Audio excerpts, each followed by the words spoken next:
This one comes from Alex Indy. He is coached by Coach Isaiah, and he says, "Hi, I'm fortunate enough to have a power meter on my mountain bike and my road bike. When Coach Isaiah prescribes me Amex TSS workouts, I notice it's easier to hit the minimum TSS on the road than on the trails. Why would this be? Is it because mountain biking involves more of the upper body, which wouldn't be accounted for in TSS, or because there are more descents where I'm not pedaling?" Okay, Alex is also a one-on-one coach athlete by Coach Isaiah, and Isaiah goes on to say, "You nailed both of the factors here, as it is indeed most often harder to achieve a TSS target on the trails.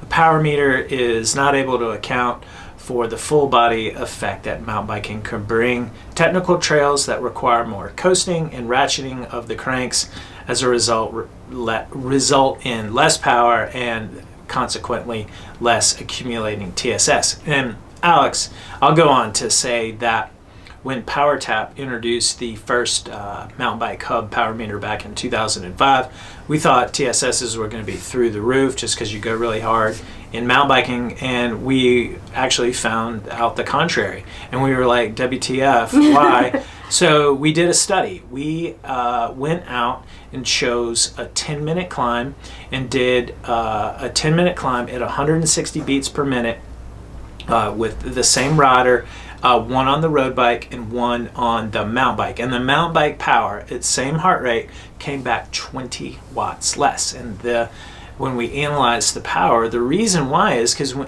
if you think about it on the road, it's just 100% constant pedaling. Mm-hmm. Whereas on mountain bike, it's like pedal, and then you ease off the cranks to get over a little technical section.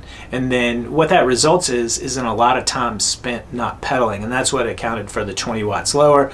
And then since TSS is calculated based on your average power output, you're going to see lower TSSs for mountain bike. Even though the effort may even feel harder, mm-hmm. It's just that mountain bike power tends to be less. And when we have also noted in the podcast in previous episodes about gravel watts, the same thing is true when you're climbing a really loose, chunky gravel climb. It's just completely different from the road where it's just great traction and you're pedaling 100% of the time. And you're not having to focus on like getting around things that distract you.